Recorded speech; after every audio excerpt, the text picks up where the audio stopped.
Bro market లో ఒక scam వచ్చింది. దీని గురించి అసలు ఎవరు ఊహించలేకుంటారు. మీ అకౌంట్ లో ఓటీపీ చూపిస్తేనే కాదు, మీ యూపీఐ ఐడి వేసిన గిట్లా ఒక్క పెట్టికే పైసలు ఎగిరిపోతాయి. ఇప్పుడిప్పుడే మార్కెట్ లో ఒక స్కామ్ వచ్చింది. దాని పేరే జంప్ డిపాజిట్ స్కామ్. దీంట్లో బేసిక్ గా ఏమైతుందంటే, స్కామర్ ఫస్ట్ మీకు పైసలు వేస్తాడు. 1000, 2000, 5000 అట్లా. అప్పుడు మీరు క్రెడిట్ నోటిఫికేషన్ చూస్తారు, ఈ పైసలు ఎక్కడికి వెళ్ళి వచ్చినాయని. అప్పుడు మీరు యాప్ ఓపెన్ చేసి చెక్ చేద్దామని యూపీఐ పిన్ వేస్తారు. అందులో స్కామర్ దానికంటే ముందే విత్డ్రాల్ రిక్వెస్ట్ పెట్టుంటాడు. మీరు ఆ పిన్ వెయ్యంగానే అప్రూవల్ అయిపోతుంది, మీ అకౌంట్ మొత్తం ఖాళీ అవుతుంది. దీని నుంచి ఎలా జాగ్రత్త పడాలో చెప్తా. ఈ వీడియోని సేవ్ చేసుకో. ఫస్ట్ మీకు అన్నౌన్ సోర్స్ నుంచి నోటిఫికేషన్ వస్తే 15 నుండి 30 నిమిషాల వరకు దాన్ని ఓపెన్ చేయకండి.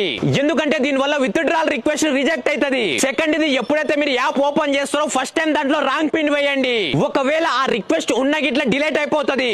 దీని వల్ల మీరు సేఫ్ గా ఉంటారు. అందరికీ తెలిసేలా మీ ఫ్రెండ్స్ అండ్ మీ ఫ్యామిలీ మెంబర్స్ అందరికీ షేర్ చేయండి. అలాగే జర ఫాలో కొట్టండి అప్ప దొరా.